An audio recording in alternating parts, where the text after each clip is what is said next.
Daulatabad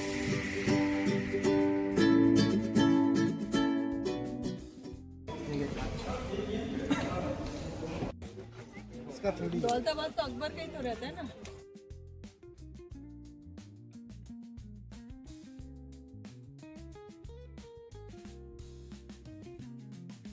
morning, ओम नमः शिवाय। मी गीताच्या दुनियेत तुमच्या सर्व मैत्रिणींच्या मनापासून खूप खूप स्वागत आहे। तर आज आलेली मी संभाजीनगरमध्ये, आणि संभाजीनगरमध्ये बऱ्याच वेळेस येण्यात येते, पण आज ठरवलेलं आहे आज बेबीचा मकबरा पाहायचा, त्याच्यासाठीच आम्ही आलेलो आहे। आणि ह्याच्या अगोदर जवळपास 26 वर्षाखाली मी आलेली आहे, कारण नवीन लग्न झालं त्यावेळेस आलेलो होतो आम्ही। तर जुन्या आठवणींना उजाळा पण आज भेटणार आहे, आणि तुमच्याबरोबर बेबीचा मकबरा कसा आहे ते पण शेअर करणार आहे। तर चला आता जाऊ आपण आतमध्ये। बघा किती भव्य दिव्य त्याचं मेन गेट आहे। आता आपण आतमध्ये जाऊ। बघा किती सुंदर कलाकुसर आहे। हा आहे मेन दरवाजा, पितळी मेन दरवाजा दिसायला आहे। चला आता आपण एंट्री करू आतमध्ये।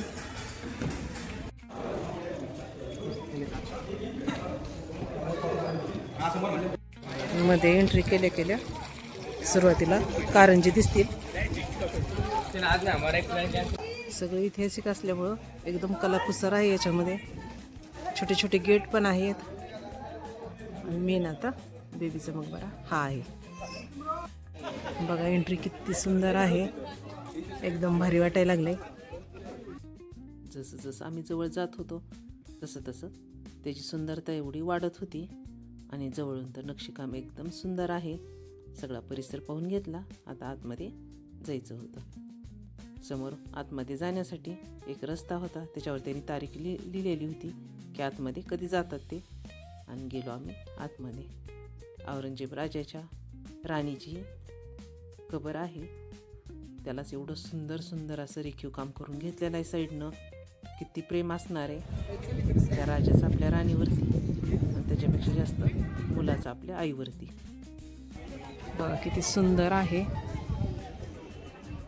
सेम टू सेम आग्र्याचा जसा ताजमहल आहे त्याचप्रमाणे। बघा किती सुंदर आहे बेबीचा मकबरा हा। आणि औरंगजेब राजा होता, त्यांच्या मुलांनी आपल्या आईसाठी बांधलेला आहे। आग्र्याला तर मी आणखीन कधी गेले नाही, पण सेम टू सेम असंच आहे म्हणतात। वरचा जो गोल घुमट आहे तो मार्बलचा आहे।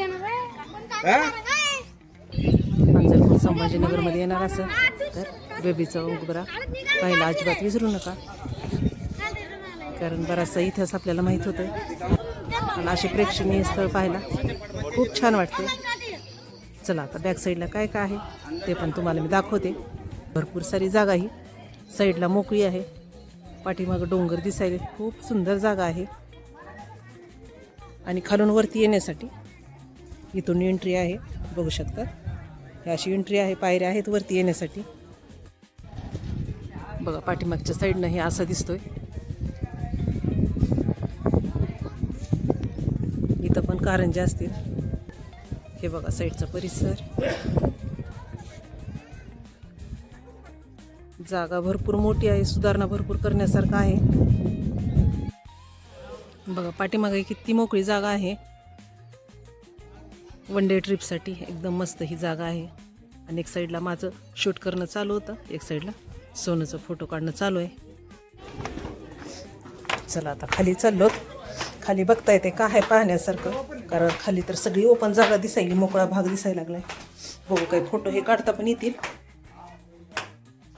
बघा फोटो काढण्यासाठी झाडावर चढलाय मुलगा, एवढी मरमर आहे फोटो काढण्यासाठी लोकांची, आणि कशावरही फोटो काढतील काही सांगता येत नाही।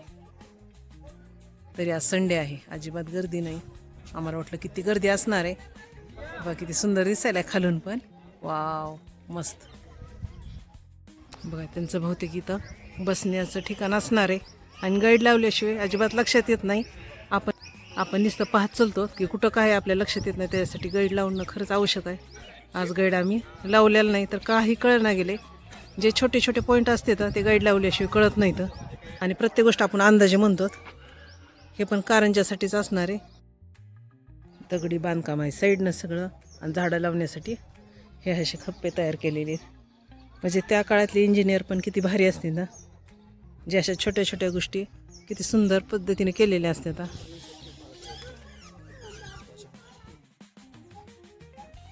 बघा हे पण कारंजाचंच आहे, पण कारंजे लावलेले काही दिसेना. एवढं सुंदर वाटायलं हे. तुम्हाला एक मी पाकळी दाखवते. ही दगडाला किती सुंदर आकार दिलाय बघा.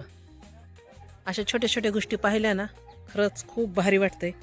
तो आत्ता तुम्हाला दाखवलं की दगडाला किती छान तराशून सुंदर असा गुलाबाच्या पाकळीचा आकार तयार केलेला आहे, फुलाचा आकार केलेला आहे. आणि एवढं भारी वाटायला लागले हे सगळं पाहिल्यानंतर. आणि हे सगळं तयार करायला त्यांना 10 वर्ष लागले म्हणतात. तर खरंच आहे, कारण एवढं छान सुंदर रेखीव करायचं म्हणल्यानंतर तेवढे वर्ष तर लागणार झाली. हे दगडावरती बघा किती सुंदर काम केलेलं आहे. ते प्रत्येक ठिकाणी तुम्ही गेलात की तुम्हाला वेगवेगळ्या डिझाईन पाहायला भेटायला लागल्यात. एवढं छान तर वाटायला लागले. आणि खरंच अशा ठिकाणी यायला पाहिजे. आणि मी प्रत्येक वेळेस ठरवते, जर आपण कुठल्या गडावरती गेलो किंवा किल्ल्यावरती गेलो तर प्रत्येक वेळेस ठरवत असते की नंतर पण अशा ठिकाणी यायचं आहे. मला असे ठिकाण खूप आवडतात. बघा हे साईडचा परिसर आहे. आणि वरचं चबुतऱ्याचं पाणी जे आहे तर ते खाली येण्यासाठी कुठून येणार तर इथून येणार, त्याच्यासाठी सुद्धा त्यांनी डिझाईन केलेली आहे. आणि ते पाणी नंतर या हौदामध्ये जमा होणार, इकडून पास होणार पुढं. खरंच किती भारी वाटतं हे. इंजिनियर लोक त्यावेळेसचे किती कमालीचे असणार आहेत. हे अशा छोट्या छोट्या गोष्टी लक्ष करून करणं. आणि त्याला सुद्धा किती सुंदर अशी डिझाईन केलेली आहे. फक्त पाणी येण्याचं काम आहे, पण याला पण त्यांनी किती सुंदर असं केलेलं आहे बघा. हा पण एक दरवाजा दिसायला लागलाय. इथं पण सुंदर अशी कलाकुसर आहे. आणि हे असे छोटे छोटे दरवाजे आहेत. एक साईडला अशी सुंदर अशी वास्तू आणि दुसरीकडे असे भरपूर सारे डोंगर. आणि त्या डोंगरावर एवढं सुंदर मंदिर दिसायला लागलंय. एकदम भारी वाटायला लागलंय.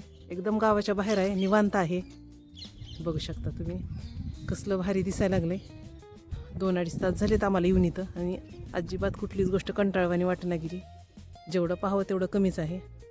ह्यांचा काय गेम चालू आहे का? एवढे कबूतर आहेत. दुसरा राऊंड सुरू झाला यांचा.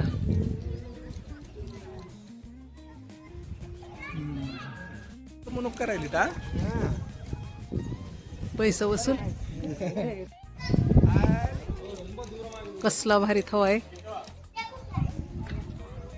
जेवढं शक्य आहे तेवढं तुम्हाला दाखवण्याचा नक्की प्रयत्न केलेला आहे.